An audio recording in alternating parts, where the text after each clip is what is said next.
Hey, do you have an idea for a podcast but don't know where to start?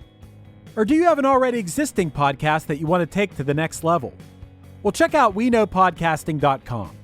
From concept development to theme music to editing to logos, weknowpodcasting.com is a one-stop shop for all things pod. Don't hesitate to hit us up. We're very nice. Hello, and welcome to the End in Mind podcast. I'm your host, Caitlin, the owner of Meraki Media Management. The End in Mind is a place where we come to share stories, tips, and strategies of many entrepreneurs, creatives, business owners, and just some people that aren't willing to live the traditional lifestyle. We talk about how to live outside of the box today and how to incorporate what really is important in your life to keep that end goal always in mind. Again, if you would like to reach out to me in any type of way, you can find me on Instagram at Meraki_media_management, and I hope to hear from you all soon. Thanks so much and enjoy our show.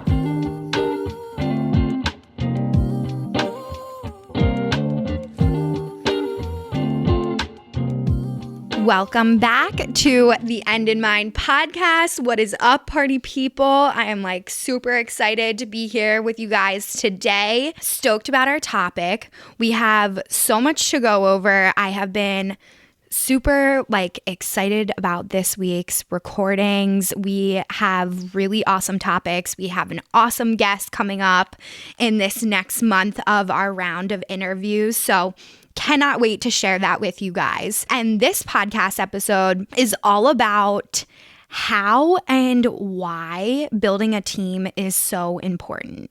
So I remember when I was sitting in my mom's basement thinking about what I wanted my business to look like. And one of those pieces that was so important to me was connecting with like-minded individuals. So when I was in school, I'm going to share this story with you guys. I had a really interesting turn of events. I ended up taking a class through the communication school, and I was basically asked to develop an event for our community with a bunch of other kids in my class. It was like a group project class, and the whole semester was based around building this project and creating this community engagement experience.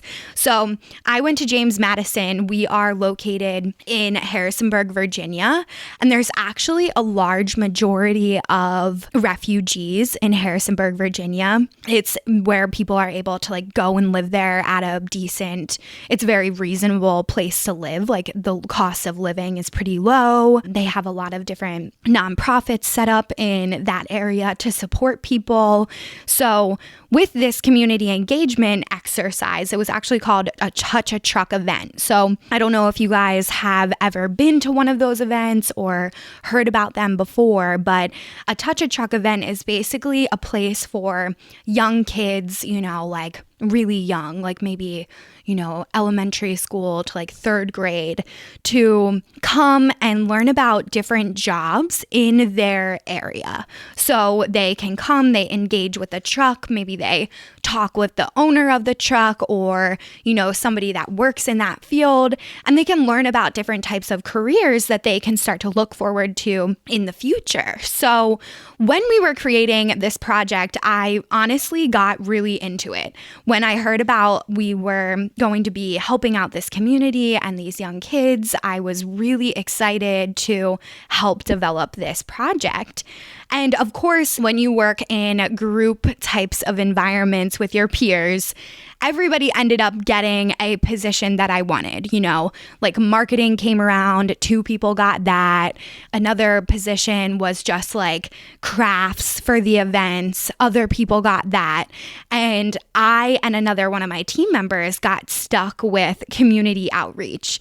So we were going to have to call every single business in Harrisonburg, Virginia that would possibly have a truck, and we would have to persuade them to bring their truck for free, literally just for the community, and basically donate their time towards these young people. At at the time, I was almost like sick to my stomach. It was one of those experiences, just like I had when I got the nonprofit job, where I ended up growing the Instagram following from 18,000 followers to 500,000 followers. If you guys have been listening to my podcast, I'm sure that you have heard that story many times. But this was one of those moments where I was like, oh my gosh, I'm so in over my head. Like, I've never done anything like this before.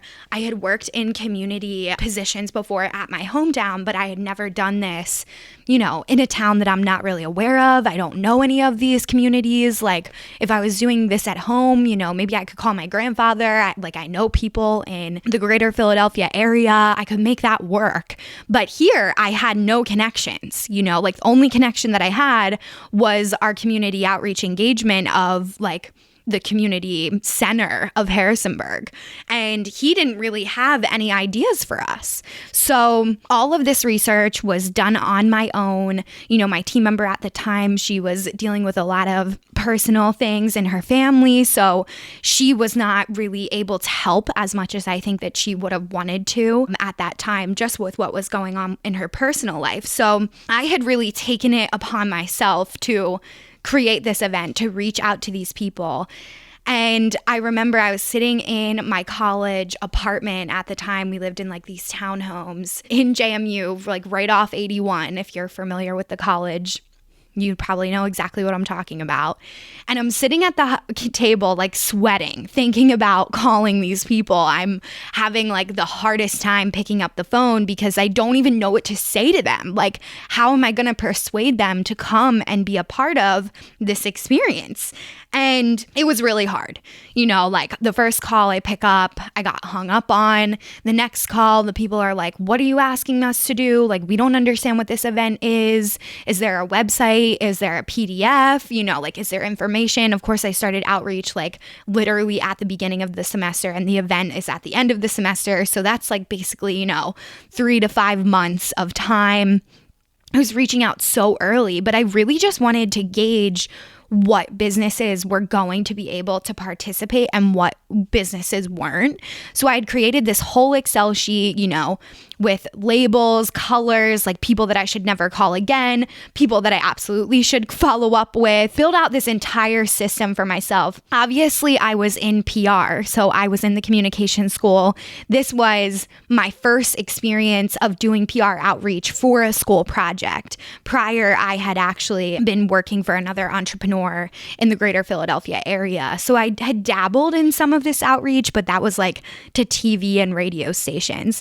And I wasn't trying to persuade some business owner to come, spend their entire Sunday at this event. So it was definitely challenging. I had basically created this list of 100 to 150 contacts that I would follow up with weekly to make sure that they were absolutely going to be there.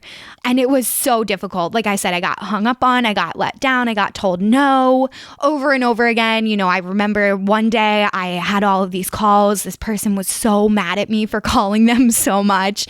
They actually cursed me out on the phone, told me never to call back. So it was really emotional, right? And I had to step back and really digest this experience, which actually didn't happen until after the event happened. So I was very fortunate, this whole experience, this event turned out amazing. We had so many people come. The whole community was so excited. I think we ended up with about possibly 15 to 20 trucks, which was huge for our small community of Harrisonburg, Virginia. All of these kids were there. It was just so amazing, face painting. The whole event really turned out well.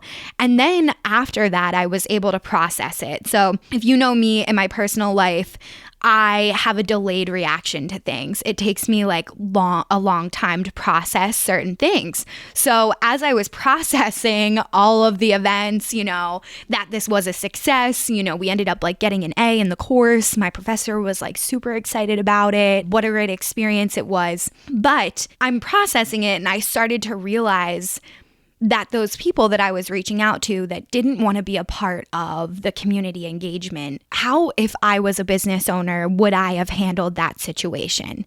And would I have gone to an event like this? Like, would I be a part of my community? Would I be able to help educate people? Is that something that I believe in? It absolutely was. This was one of the experiences in my life that shaped me into understanding the type of business owner that I wanted to be, since I was communicating with them, their team members, frequently in college. I started to understand how they approached things, what they cared about, what questions they were asking, and it really got my wheels turning. So that was one of the early on experiences in my life of, okay, how can I show up for business to the best of my ability? And when I'm talking about finding this footing and jumping in head first without any knowledge of, creating an event, like, yes, I had, gotten my other internship with that PR experience. I had actually booked that woman her first TV appearance. So I had a little bit of bandwidth like under my belt. I had that experience. I wasn't afraid to call people, but to be able to present a event in a way that was really captivating was also such a learning lesson for me. And I got turned down so many times. So before I could learn this, I actually had to take this jump without knowing. So through every experience and every call that they're asking me questions that I don't have the answers to, I had to come up with an answer on the phone. And sometimes that answer was really bad and those people told me to never call them back again. And sometimes that answer ended up being really good. And the more I went through the process, the more I was able to define what the event was going to be and present it to them in a way that would benefit them in the long run. So understanding that community and being a part of your community as a business owner is so important. Showing up is actually going to be a form of free advertising. So when the local deli brought their, deli truck down to the event to explain to some young kids how they were making sandwiches, we actually didn't have a deli truck. That would have been really cool. I'm just kind of giving an analogy. They actually got great marketing, right? Maybe the next time those kids have a 7-year-old birthday party, they're going to call the deli truck to make them their food, right? So it was understanding how to present it to these business owners so that it could benefit their business and learning how they communicated. You guys have heard me say many times on this podcast, when I was a young girl, I ended up inheriting some stock from my father after he passed away. And I understood the economy. I started to learn about business. I started to understand why investing in a certain sector would benefit me in the long run versus another. And this is the same type of thing. When you start to perfect these practices, the more time that you save for yourself. So the more time that you're willing to put in up front, jumping in head first, understanding how to craft these pitches, learning how to approach people, knowing how to communicate in the right way, all really does come down to practice. Like, yes, you guys can hire a coach, you can take a course, definitely do all those things. Don't be afraid to invest in yourself, but also know at some point when you're getting ready to take that leap, no matter how much that fear is pulling you back, you feel it like a rope, tied around your waist. And the fear is just pulling you back. Like, don't take that leap. You don't know what that's going to look like on the other side. Do it anyway. Power through. Even when you think you're not ready, trust me, you'll never be ready. I was never ready. Even after this experience with this event, even after getting my internship and having an entrepreneur on her first TV station ever from me pitching all by myself, I still was afraid to take on the campaign with the nonprofit.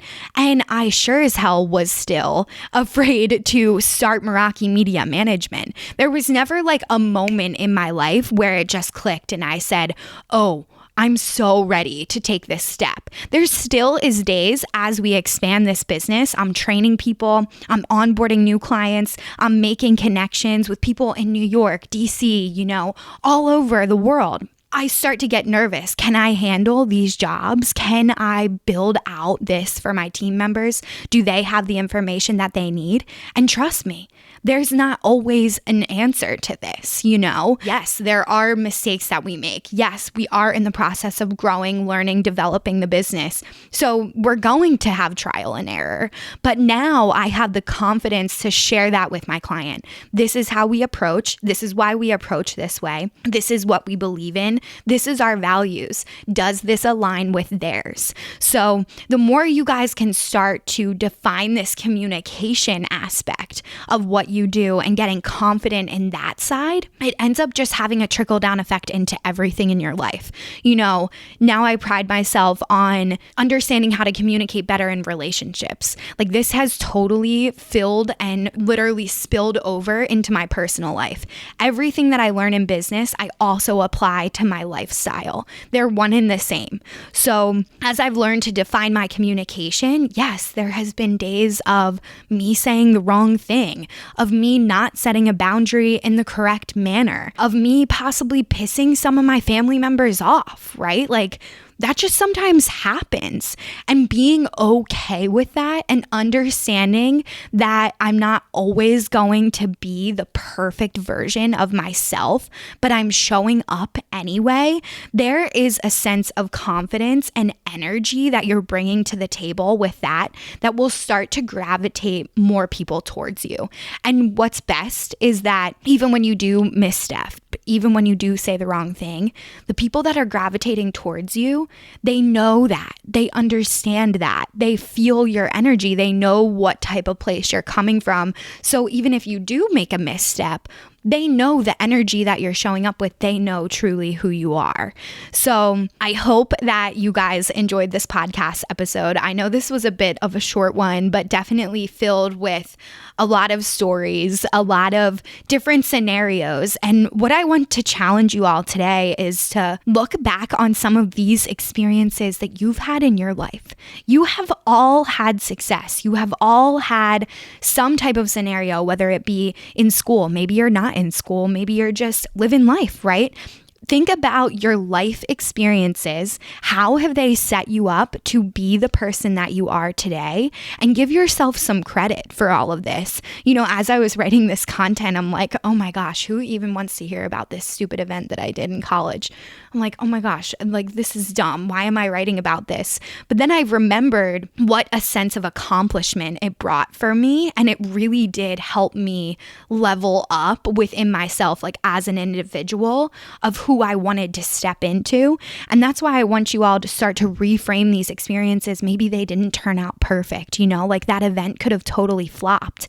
But guess what? I still had learned all of these communication skills. Even if it would have flopped, then maybe I didn't communicate with them the right way, right? So then I know next time when I'm planning a next event or I'm communicating with the next client, how can I bring to the table what I learned through those past conversations, which is really what the End in Mind is all about. So again, I hope you guys enjoyed this episode, and I will see you next week. Thank you so much for listening to The End in Mind. I would like to remind you all, if you haven't yet reached out to me on Instagram, we are at Meraki_media_management. It will be in our show notes as well. If you would like to reach out to me, we always offer free coaching through Instagram based around our Instagram training and our business Instagram practices.